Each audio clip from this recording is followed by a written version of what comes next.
nous ndenge vous savez la télévision na bino pour la colonne Fulinga la journal ya peuple na peuple. Merci la fidélité et confiance pour continuer à nango na journal na bino bon début de semaine na bota na bino tout fond la journal pour notre chef de l'état Félix Antoine Tshisekedi Tshilombo ya accordé que audience week-end qui na kuna na cité ya Union africaine et pas ya groupe moko ya ba député ya Union européenne oyo ba kumbamaki na Thierry Mariani ensemble ba lobela qui position à Union européenne face à l'agression au République démocratique du Congo azali victime nango et pays ya Rwanda to beta bongo basolo au Italie Assemblée nationale pour samnoki na séjour na ye kuna na Israël président ya Assemblée nationale professeur Vital Kamerhe a compatisaki na peuple israélien sur événement oyo et le Kanaka Bongo le 7 octobre 2023 héritier Mapinde Mingulungu apispino ba détail. En marge de la visite officielle na Israël, président de l'Assemblée nationale, professeur Vital Kamerhe, a visité Kibbutz, Kafar, Aza, Oyo et Zalibongo, une dizaine de villages communautaires. Et pas yoapi, banabas, pe amibali et belé à Israël, bakoufa qui n'a pas événement tragique, il y a le 7 octobre 2023. Après avoir rendu hommage à la victime, il y a Kafar Aza, numéro 1, il y a Chambre basse, il y a Parlement, il y a République démocratique du Congo, à Kenda qui s'inclinait, Liboso ya Memorial, Nova Festival, où il est situé dans la zone pénépéné ya bande ya Gaza, na sud ya Mboka, et pas yoapi, batu ebele bakufaki, ba Israélien, na attaque ya ba terroriste, il y a le 7 octobre 2023, pour na kokanisa lisusu, date oyo, boye, Bakibous et Belé, dans le village communautaire na bango oyo ezali situé na sud ya Israël, basibisaki ba attaque terroriste oyo et salimana noté et occasionnaki 1500 morts mobimba pe ba enlèvement il y a une centaine ya ba tumisusu lelo 59 oyo batikali na bokangami na Gaza na mémoire na bangonde ba mémorial et Belé et tongamaki na mboka oyo ezali important ezali bongo Kafar Aza na sud ya mboka et pa iwapi ba otage mémorial bazali bongo Baïrijaki d'aventure, musée à Tel Aviv et Paiwapi, ba membre ba famille ba volontaire bazali kokende kotala oyo ba vivaki ba atrocité nyonse ba victime oyo bazalaki kidnappé le 7 octobre 2023 temps fort mosusu ya visite au na musée ya Holocauste ya Yad Vashem ezali bongo exposé histoire tragédie ya ba juif et Paiwapi déportation et salemaki tina suka ya Holocauste après traverser ya ba couloir ya musée oyo azalaki na moko ya ba rescapé président Vital Kamerhe a signé qui livre d'or ya Yad Vashem et Paiwapi avant à rallumer flamme oyo ezali situé na crypte de souvenir ya Holocauste a s'incliner qui na mémorial ya Shoah. Pour sa visite dans la ville sainte à Jérusalem, professeur Vital Kamerhe, en tant que croyant, a salaki pèlerinage et pas yoapi ba prière et belé ya kimia pour la République démocratique du Congo et ezali kosali manabalié oyo historique ya christianisme. Boya kenda ketina sainte sépulcre et pas yoapi tombe ya Jésus de Nazareth ezali numéro 1 ya chambre basse ya parlement à sa genouia ki liboso ya Pierre ya onction Pierre et pas yoapi corps ya Jésus ezalaki bongo lavé pe embaumé avant akende na tombeau. Tant fort mosusu ya pèlerinage ezalaki prière oyo asalaki na tombe ya Jésus oyo ezali situé na église ya Sainte Sépulcre na mont ya Golgotha na méditation oyo asalaki na mur ya lamentation et pa wapi ezali situé esplanade ya temple ya Jérusalem lieu oyo ezali considéré et pa ya ba juif lokola oyo ezali proche ya saint pe ya ba saint oyo bango nyonso bazali ba saint pour la prière. Premier ministre en charge de la fonction publique Jean-Pierre Liaou Azalaki a auditionné week-end de la commission ECOFIN de l'Assemblée nationale pour na sort na bato oyo bazabongo ba fonctionnaire bazabongo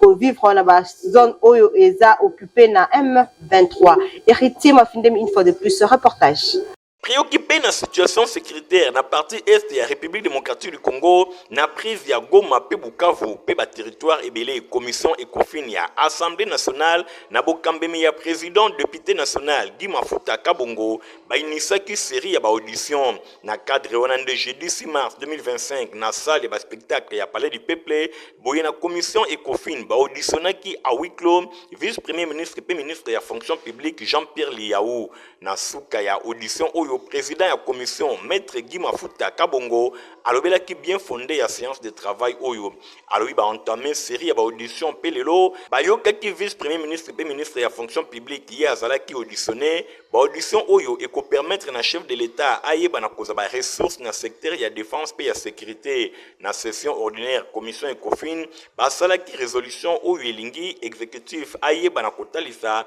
besoin réel pour na ba fonds nécessaires pour na ko renforcer secteur ya défense pe ya sécurité bongo ezalaki important pour na bango ba pesa garantie na ba bonne gestion pe ya ba fonds oyo na tina ya ko permettre na commission a réduit train ya ba institution mingi penza koluka ba ressources oyo ya kobakisa pour na ko renforcer crédit oyo epesa makana secteur ya sécurité pe ya défense boyembo kanabiso ezali ko vivre agression barbare na nzela ya Rwanda bazali ko condamner yango makasi malgré wana l'état esengeli ayeba na kosala mosala même na ba territoire oyo ezali occupé parce que ba fonctionnaires ya l'état bazali bongo paralysé yango ezali sort ya ba fonctionnaires bazali ko vivre mikolo oyo bisika mosusu na ba coin misusu reculé to na ba province ya mboka ba sort ya ba institution bancaire pe ba banque commerciale boye politique nini eta mis en place et pas ya gouvernement boye commission asepeli mingi pour na ba réflexion oyo ezali ko salema déjà na niveau ya ministère pe vice premier ministre a promettre que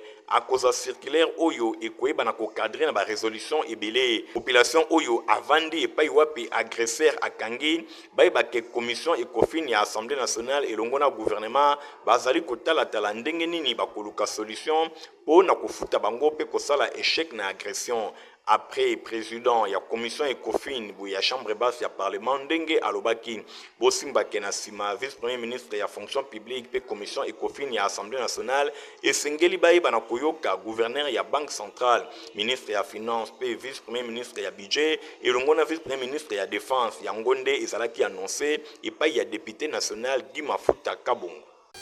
Premier ministre Madame Judith Suminwa Tuluka ya exprima qui soutient na femme entrepreneur congolaise au Bazalaki Bongo na occasion il y a 11e édition il y a village de la femme où ils allaient organisé samedi 8 mars na chapiteau ya Pullman Hotel héritier Mapinde Migor Ntingi Baditaï. Na occasion ya journée internationale des droits des femmes, Premier ministre Judith Suminwa a talisaki soutien na ye et pas ya ba femme entrepreneur congolaise. 11e édition, il y a village de la femme ezalaki organisé samedi na chapiteau ya Pullman Hotel. Événement oyo ezali kotombola entrepreneuriat ya bandeko basi. Bosimba ke Judith Suminwa akumisaki mingi courage pe résilience ya ba femme congolaise oyo bazali kokoba kosala makasi po na kosala ba métier ya ndenge na ndenge malgré agression ya Rwanda na nzela ya ba M23 pe AFC journée oyo ezali ko rappeler que esengeli ko accomplir égalité entre hommes et la femme. Boye esengeli te kobosana na oyo ezali koleka na est intégrité territoriale ya mboka na biso ezali violé basi bazali ko souffrir kuna na ba violence ya ndenge na ndenge. Judith Suminwa alobi aikotalisa ke RDC azana basi oyo bazali kotelema boye bango nyonso bazali présente na entrepreneuriat agriculture transformation pe ba produit ya ndenge na ndenge oyo bango bazali kobimisa lokola café na Nord Kivu malgré ba difficulté oyo bango nyonso bazana yango kasi bazali ba femme battante. Judith Suminwa a encouragé basi na entrepreneuriat bako bakolité pour na ko assurer makambo ya malonga basala mosala pour na ko soutenir financièrement pe ko faciliter intégration ya système formel alobi batika te bako bakobunda. Gouvernement azali kotia en place cadre moko normatif pour na ko favoriser entrepreneuriat basi pe ko veiller que système financier oyo yeba na ko soutenir basi ndenge asalaki conclusion bosimba ke village de la femme ezali forum moko ezali kotia na lumière to kotombola ba potentiel to ba capacité ya basi ya République démocratique du Congo na nzela ya ba activité ya ndenge na ndenge. Kaka na masolo etali Premier ministre Madame Judith Suminwa Tuluka ke samedi a sangisaki bongo ba intellectuel scientifique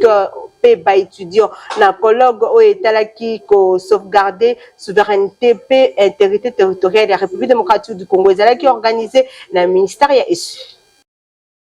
Nzokande ba violence contre bandeko basi ezali kosalema epai ya armée rwandaise pe ba allié na bango na est ya RDC yango ezali kopesa pasi malgré célébration ya journée internationale ya ba droit ya bandeko basi. Gouvernement souminois asangisaki ba intellectuel ba scientifique ba étudiant na colloque moko oyo esalemaki pona kobatela souveraineté pe intégrité territoriale ya RDC ezalaki organisé na ministère ya enseignement supérieur pe universitaire. Événement oyo ya 3 jours ezalaki na thème guerre à l'est, riposte du scientifique congolais. Yango permetaki ko aborder ba multiples facettes ya guerre économique oyo ezali imposé et pa ya Rwanda. Ba participants ba pesaki ba proposition ya ndenge na ndenge kati na yango kobongisa RDC mémorandum moko ba crime de guerre, intégration ya intelligence artificielle na ba stratégie pona ko se prévenir na ba conflit pe ba violence oyo ezali basé na ba genre. J'ai dit souminois akumisaki mobilisation ba intellectuelle pe atalisi que souveraineté pe intégrité territoriale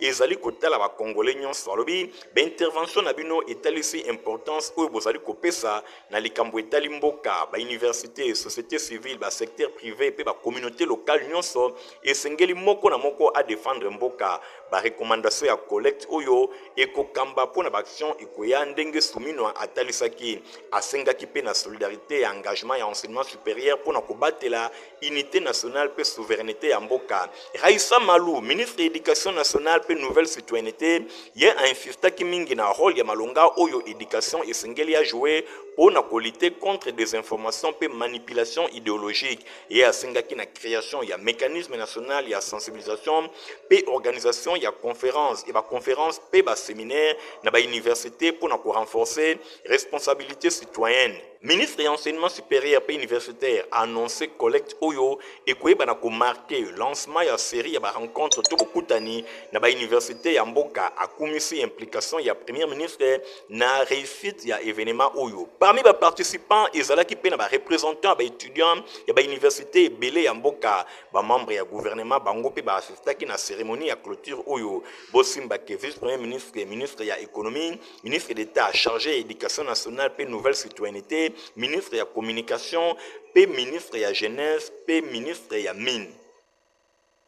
Célébration, il y a Journée internationale de la femme, qui célébré avec faste na siège ya Palou, na 4 mm industriel, accent particulier, qui bongo marqué na situation est. Michael Bostoto, qui en a compte, c'est Fulingala.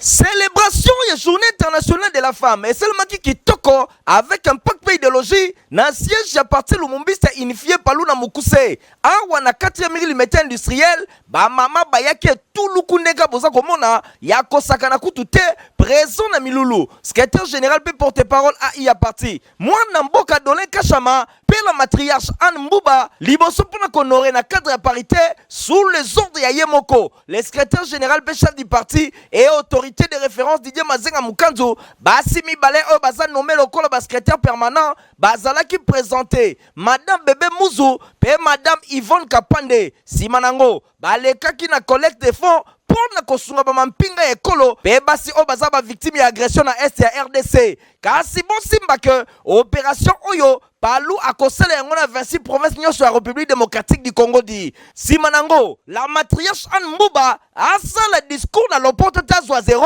a l'obela qui situation à est 30 ans c'est trop. Lèvons-nous, luttons pour que cette guerre cesse à l'est. 30 ans c'est trop. Après ça qui message na ba maman nyonso, spécialement na ba femme guide nationaliste. Nous rappelons aux femmes guides nationalistes que le secret de la lutte du patriarche Chantal Bizenga était résidé sur les femmes, car ce sont les femmes guides qui avaient fait face avec les grands dictateurs mondiaux. Si maya nyuso, ba intervention ndenge na ndenge salemaki, liboso et pas ya Madame Bébé Mouzou, azalaki bongo suivi na Madame Karine Goy, après Madame Léontine Kitambala, alekaki Madame Richesse Monamputu Masenga, ne asuki saki masolo, et bongo le 8 mars, libuta ezanga, ba mama babi mayolela, jaja ezanga, po awa, ba mama nyuso, ba zwaki pièce da bango ya libuta, likolo nango bakisa mwa track ya kitoko, cadeau ya autorité de référence Didier Mazenga Mukanzu bobenga ye l'indéboulonnable ba mama ya Palou oye. Tobeta bongo masolo ya président ya Asbel les amis de maître Passi Mazo ape ba chef coutumier Teke Umbu ba pesa ki position officielle na bango par rapport ya situation oyo eza kolekana Est République démocratique du Congo. Edi Imbani azaka na compte Infolingala. Commune yangalie ma mingi na quartier Maluka ezalaki ya koyinda 2 fois te mokolo samedi 8 mars eleki po bakolo mabele ba autochtone ya Kinshasa ba Teke Umbu ba indi saki na ndeka kosakana te di mingi les amis de maître Passi Mazoa oyo azali secrétaire général ya communauté Teke Umbu secrétaire exécutif ya gouvernement provincial ya Kinshasa pe président ya SBL o eza na kombo na ye terrain ya régie ekomaki lokola liki nyata moninga senga pardon bondi melangai ke milulu yango esalemaki na cadre ko soutenir tata mokonzi ya ekolo Félix Antoine Tshisekedi Tshilombo oyo babengi éveil patriotique ezalaki pe pona kopesa soutien kilo pe oyo kuba na ba FRDC pe ba wazalendo oyo basako bunda pona ekolo ba Teke Umbu nyonso ba signé pe balobi mokonzi mboka za na soutien na bango ya mokwake. Oui, mars ezalaki mokolo ya esengo mpona bamama me lokola mboka pays eza na guerre esengo wana moye to manifeste yango eza te me tokoki kolekisa yango bongo mpe te yango lomoni ke toye tosali eloko oyo nde tolobi ke tokanisela bamama de maître Passi Mazoa secrétaire exécutif asepeli asola na bamama message ezalaki ke kobakisa mabondeli na bango à niveau il y a pas de ces actions de bazo Bunda maman va renforcer prière pour la FARDC et puis mettre Mazo azo Bunda alors abani littéralement depuis kala ya ko ba fumu to yepe on a côté poids et ça linga vraiment c'est makasi po ba mona te que bazo bosa na bango baza basi oyo baza basi ya makasi basi ba osa ba sacrifice makasi pour mona que otikali yo moko na bana po papa ke ko bundela mboka c'est pas facile. Asbel ya maître Passi Mazoa ezali hasard te et puis ya liboso nzamba sunga yo na pesa ye boania sagesse intelligence parce que azali vraiment parmi ba wumu oyo babundaka pe bazaka na souci ya mboka na bango Congo. Ye moko maître Passi Mazoa bakisele la force qui écrase l'inoxydable alelisa ki lokole. Le 8 mars ya lelo 2025 eza spécial. Pourquoi eza spécial? Ba 8 mars nyonso to organisera na compte Asbel na biso les amis de maître Passi Mazoa ezara fête. Mais il y a tout to lekango na méditation parce que mboka eza na problème. D'ailleurs c'est la raison pour laquelle tu organiser activité à lelo. On a sensibilisé et chanté la base de Bissonio sur la Lukunga, communauté Teke Umbu Mobimba, chef coutumier,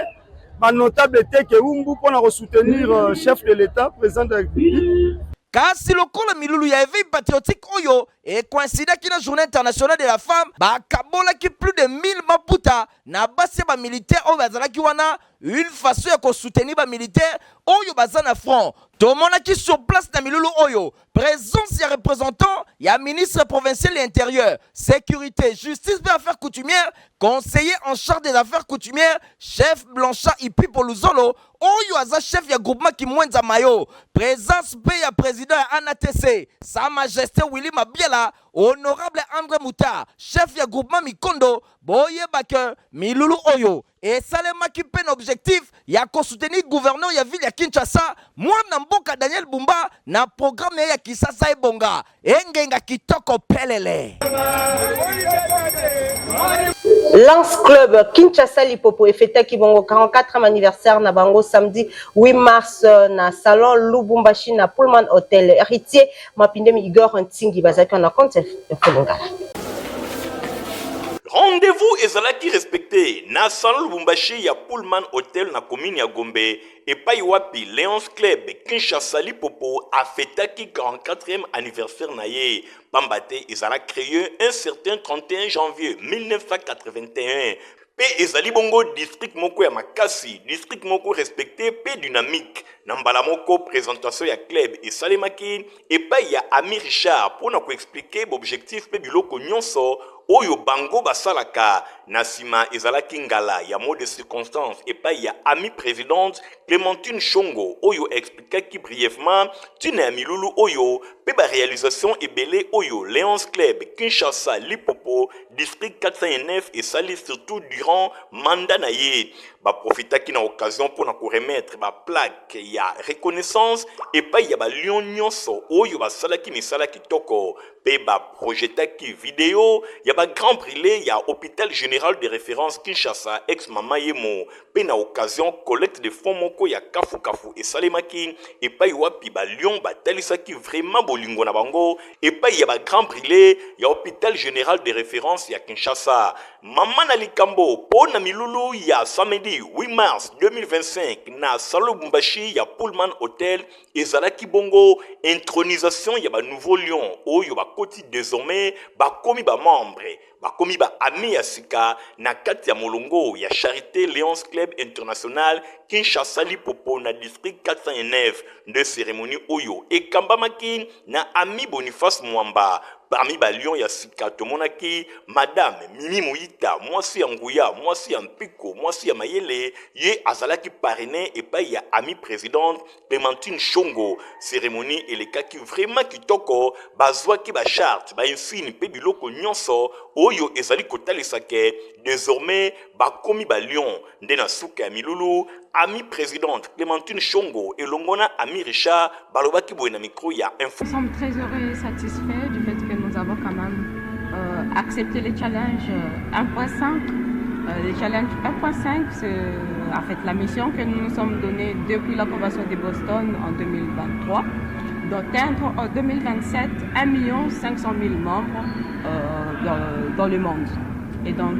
aujourd'hui, en admettant ces nouveaux lions, nous avons justement accepté ce challenge-là, mission 1.5, et nous sommes très honorés et très fiers. Espérons que ce seront des bons lions qui pourront servir ensemble avec nous le plus démunis de notre communauté.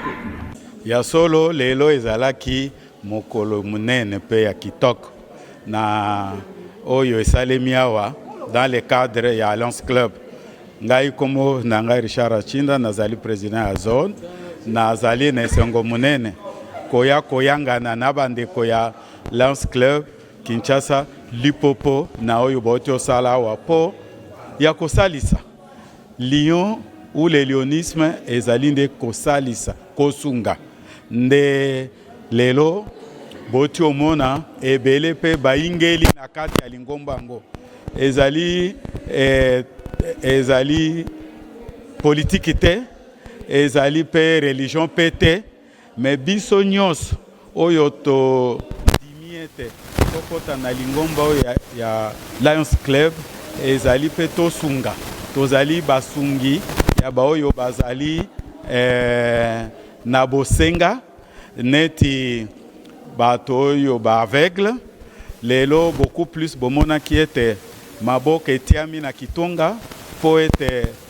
tokende kosunga ba oyo baziki na moto qu'on appelle les brûlés si pas les grands brûlés ya hôpital ex ya mama Yemo. Donc lokola pe ezalaki 44e anniversaire, c'est-à-dire fête moko ya kafu kafu oyo etombe bongo samedi 8 mars 2025 oyo ezali journée internationale ya droit ya bandeko basi ezalaki occasion moko ya kitoko po na bato basepela babina pe balia na ndenge elongo bani ndenge kaka balion balobaka na devise na bango humanisme altruisme pe amitié ezali komonana Lipopo emata tina nkolo.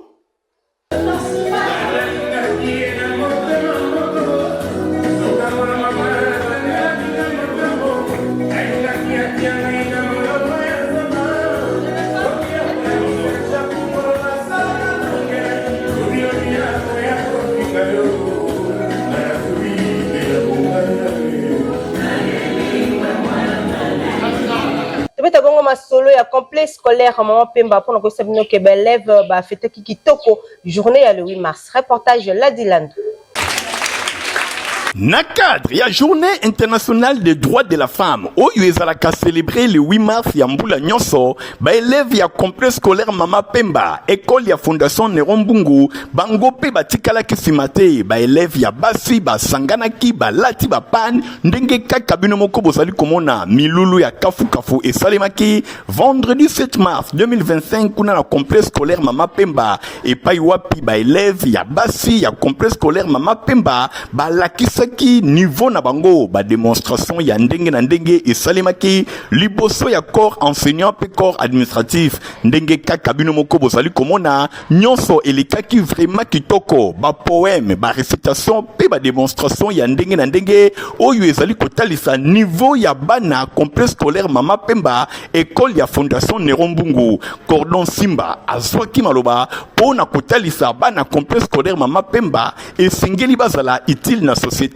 basi esengeli bazonga simate ndakisa ya bakambi ebele ya basi oyo bazali kokamba mboka lokola premier ministre Judith Suminwa pe ba mama ya ndenge na ndenge oyo bazali élevé en unité ndenge moko pe ezali kaka po batiaki sérieux na mate ya na bango tope na kelasi nyonso ekoki pe kozala kaya bana complexe scolaire Mama Pemba oyo esengeli babeta tolo pona kokende liboso moma ya kafu kafu ezalaki bongo serment citoyen oyo bana complexe scolaire Mama Pemba basalaki pe serment citoyen pona kolakisa attachement na bango na République démocratique du Congo oyo ezali agressé na partie est na yango epai ya Rwanda.